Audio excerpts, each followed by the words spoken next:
저 PBR 중에서도 보면 반드시 퀄리티 주식을 사셔야 돼요. 코카콜라 같은 거 있잖아요. 네. 코카콜라가 무슨 성장주예요, 그죠?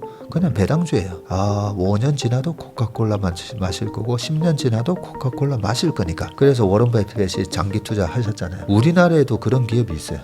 우리나라에도 이 시총이 커지는 우리나라 전체의 주가 레벨업이 되는 부분에 있어서 가장 큰 수혜를 보는 기업은 뭐 어딘가?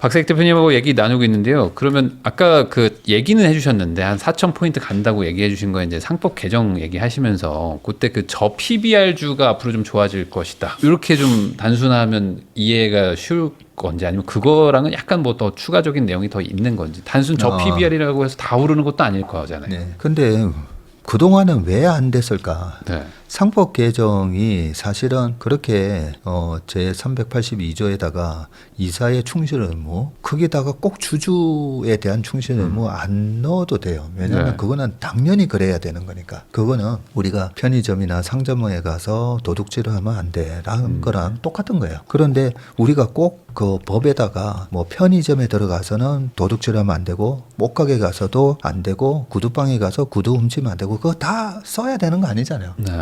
일반 도덕적인 상식에 해당되는 건데 근데 그동안에 그게 안 되다 보니까 그런데 그러면 왜 안 됐을까? 왜 안 됐을까를 생각해 봐야 되는데 그 너무 우리나라에는 이 상속세랑 증여세가 너무 높아요. 일본도 50%던데 근데 일본은 어떻게 보면 우리나라는 94년인가 김영삼 대통령 시절에 금융 실명제가 됐잖아요. 네. 일본은 아직까지도 일본 뭐 가보면 뭐 여기는 카드도 안 돼. 뭐 약간 금융이 맞아요. 약간 후진적이거든요. 그래서 이렇게 저렇게 빼돌릴 수 있는 방법이 많아요. 그런 거에 비하면 우리나라의 월급쟁이들은 유리 봉투라고 유리신문고. 하잖아요. 네. 네, 그냥 그대로 다 세금 내고 건강보험료 내고 사대보험 다 내는데 그렇게 다 내고 모아서 우리나라 분들이 특히나 이 교육열하고 자녀 사랑이 특별하시지 않습니까? 그죠? 그렇게 하는데 이 증여상속세가 너무 징벌적으로 높다는 거죠. 그러면 사람들은 영리하기 때문에 제도를 이용을 하게 돼 있는데 상장을 하지 않는 기업을 물려주면요 순자산으로 세금을 때리게 돼 있어요. 이 건물의 가치가 100억인데 부채가 40억 있네. 네. 그러면 60억으로 세금을 때리잖아요. 그런데 상장사는 이 기업의 가치가 1조인데 시가총액이 3천억에 거래되잖아요. 그러면 3천억 시가총액을 기준으로 세금을 때려요. 그 기업가 분들은 1조로 내가 50% 지분 5천억을 물려주면 이래저래 다 합해가지고 60% 넘거든요. 그러면 5천억에서 60% 넘으니까 거의 3천억이 세금으로 나가요. 네. 그러면 그걸 받은 자녀는 일단 무조건 주식 팔아가지고 세금 내기 바쁘죠. 그런 걸 이제 예를 들면 어쨌든 세금을 절세하기 위해서라도 시총이 올라가는 걸 원치 않습니다. 주가가 올라가는 거. 그래서 최근에 제가 이 정치권에다가 요구하는 부분이 상속세 PBR 1배가 안 되는 기업들이 우리나라 대기업의 지주사들이에요. 네, 주 LG, 한화, 롯데 지주 전부 다 PBR 1배가 안 됩니다. 아니 10조짜리인데 5조에 거래된다는 거죠. 그런데 이 10조짜리가 10조 또는 15조에 거래가 되면 그러면 상속세를 30 낮춰줍시다. 그러면 지금 10조짜리가 아까 PBR 0.3이면 10조짜리가 3조에 거래되는데 3조에 60% 세금 뜯으면 3조 곱하기 60%, 368, 1조 8천억이잖아요. 그런데 10조짜리가 10조에 거래되면서 상속세를 30% 걷게 되면 3조를 걷게 돼요. 네. 그래서 제가 최근에 이 정치권에 계속 얘기를 하거든요. 상속세 낮춰주면 이게 좀 이 국민 정서로 부자 감세 뭐 이런 거 부담을 느끼신다고 해서 그래서 PBR 1배 넘는 기업에 대해서만 해주라고. 그러면 세금 더 걷게 된다고. 그러면 어떤 이제 국가적인 부가 증대되냐면요. 자, 10조짜리가 지금 저평가돼서 3조에 거래가 되는데 이게 10조짜리가 10조, 15조에 거래되면 자, 일단 비즈니스 할 때 이 기업이 거래처랑 이래 만났는데 다 보면 너네 마켓캡이 얼마, 시총이 얼마 이래 보거든요. 그런데 미국은 10조 이상 돼야 그나마 약간 중견 기업처럼 보이는데 10조도 안 되면 약간 벤처러스한 그런 기업으로 보거든요. 아니, 뭐 여기 뭐 그룹이라고 하던데 시총이 네. 이것밖에 안 돼? 네, 그렇다는 거죠. 그 비즈니스 딜 하는 데 있어서도 좀 유리한 그런 고지를 얻을 수가 있고요. 또 두 번째는 자, 우리나라 시총이 그렇게 3조짜리가 10조 되잖아요. 그러면 시가총액이 4천조 되잖아요. 4천조의 매매가 될 때마다 그 거래 수수료 이런 게 그러네요. 많이 발생하겠죠. 네. 지금도 거래세 내잖아요. 네. 그러면 거기서 발생하는 2천조에서 거래세가 발생하는 거라 4천조에서 거래세가 발생하면 그 세수도 좋아집니다. 세수 좋아지고 또 뭐가 좋아지냐면 우리가 내가 한턱 쓸게 이거는 집값이 오르든가 주가가 오르든가 이 두 가지 경우에 네. 아니면 내가 승진이 되든가인데 요즘 승진됐다고 해서 월급이 별로 안 올라요. 근데 주가가 오르면 기분 좋잖아요. 네. 네, 주식으로 돈 벌면 뭔가 그래서 주식 가치가 올라가면 이 웰스 이펙트 때문에 우리나라 내수가 살아나게 돼 있어요. 네. 그러면서 돈을 쓰면서 지역 경제 내수 진작되고 거기서 돈이 쓰면서 부가가치세가 또 많이 거치게 되고 소득세가 거치게 되고 여러 가지로 나라가 좀 부강해지는 그런 효과가 있을 수가 있기 때문에 그러면 저 PBR주는 웬만하면 다 좋다라고 봐도 될까요? 아니면 그 중에서도 뭐 이런 종목은 좀 별로다라든지 반대로 이런 종목 위주로 해야 된다. 뭐 상법 개정을 노린다면 만약에 네, 너무 좋은 질문 해주셨는데 저 PBR 중에서도 보면 반드시 퀄리티 주식을 사셔야 돼요. 저 회사는 성장성은 없잖아. 그런데 코카콜라 같은 거 있잖아요. 네. 코카콜라가 무슨 성장주예요, 그죠? 그냥 배당주예요. 5년 지나도 코카콜라 마실 거고 10년 지나도 코카콜라 마실 거니까. 그래서 워런 버핏이 장기 투자 하셨잖아요. 우리나라에도 그런 기업이 있어요. 우리나라에도. 그런 기업이 있는데 뭐야? PBR이 이것밖에 안 되네. 그런 기업 중심으로 먼저 사셔야 된다. 보시면 되고. 배당주 안정적인 회사. 네. 그러면 이 부동산으로 따져보면 어떤 부동산이냐면 서울역 안에 있는 편의점이라든지 강남역 요즘 보니까 강남역도 이제는 네, 좀 힘들긴 해서. 네. 힘들더라고요. 정말 복잡한 그런데 나온 상가 같은 경우에는 여기는 5년 10년 지나도 괜찮을 거야. 뭐 광화문 바로 앞에 있는 뭐라든지 그렇게 약간은 안정적인 비즈니스 모델을 가진 회사 중에 지금 저 PBR 주식이 너무 많아요. 근데 우리나라에. 네, 우리나라는 뭐 다 웬만하면 특히 아까 말씀하신 지주사들은 정말 0.3, 0.4 막 이러는데. 그러니까요. 네. 그러면 아주 심플하게 얘기하면 지주사들이 되게 좋겠네요. 지주사들이 네, 그래도 그룹인데. 좋아질 것 같습니다. 지주사들 지분을 더 취득하셔야 돼요. 네, 대주주분들이 지주사 어정쩡하게 지금 지분 들고 계시면 안 되고요. 네, 더 사셔야 됩니다. 아무래도 외국계 자본에서 또 이제 막 그 경영권을 위협할 수가 있기 때문에 그러면은 진짜 막 그런 거 한번 나오면 테마주처럼 갑자기 막 가격도 막 올라가고 개인 투자자들도 막 붙잖아요. 네. 그런 일들이 일어날 것이다.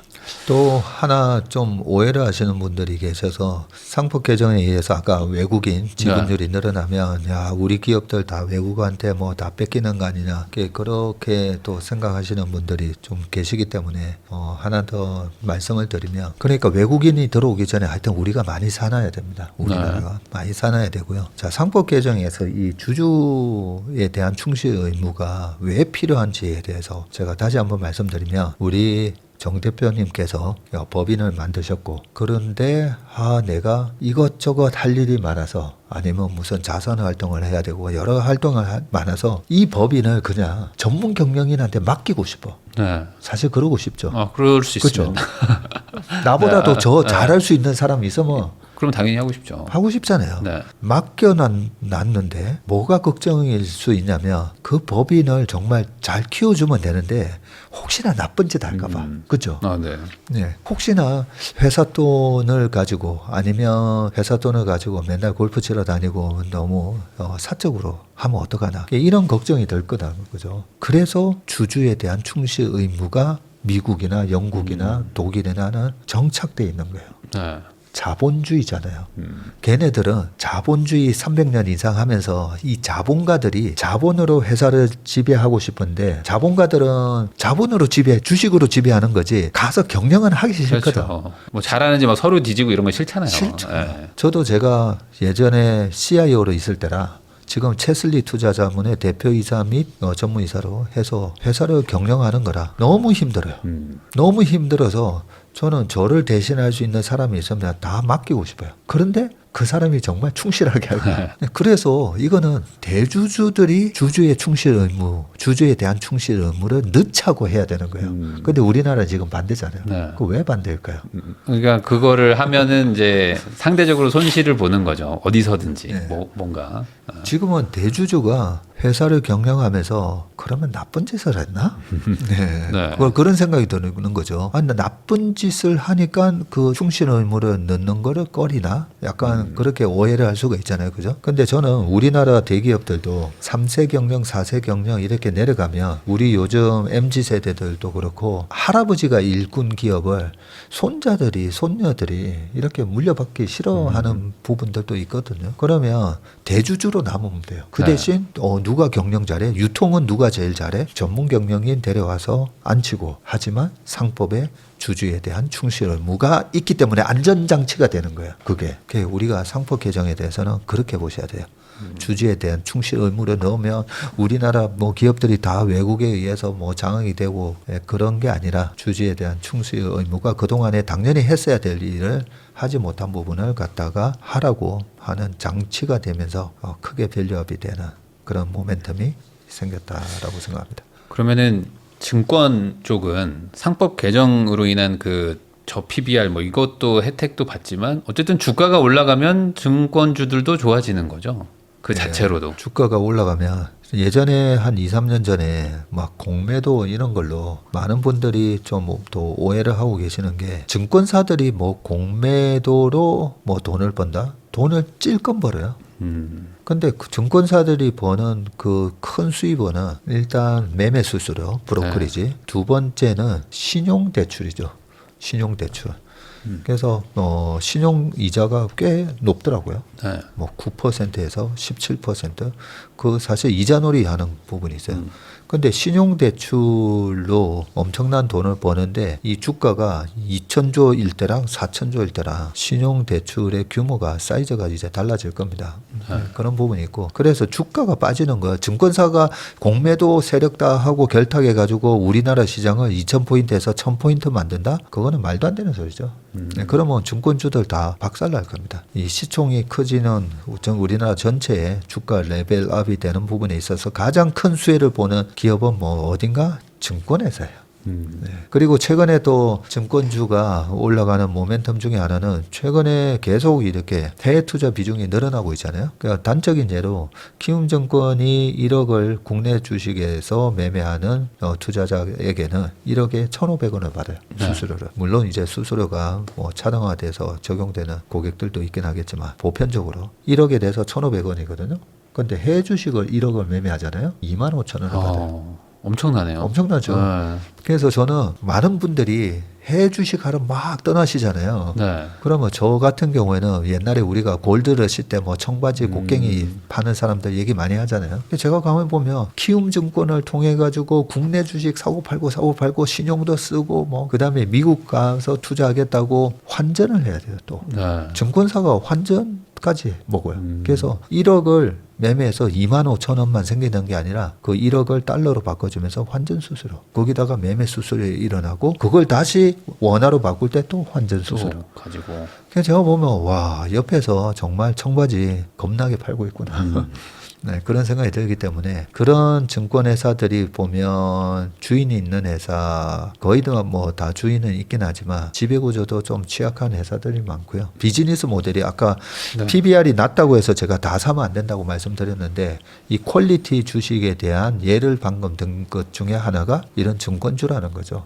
증권 투자는 우리나라 금융자산이 계속 커지면서 주식 투자 인구는 계속 늘어나잖아요. 네. 그러면 최대 수혜를 보는 게 증권회사인데 여전히 PBR은 0.5밖에 안 되고 거기다가 상법 개정의 모멘텀까지 생기면 야, 참 이 증권회사는 어떻게 보면 부동산 용어로는 지금이라도 알박기 해야 되는 거 아닌가 뭐 이런 생각이 드는 거죠. 이것도 한번 생각해 보시면 좋을 것 같습니다.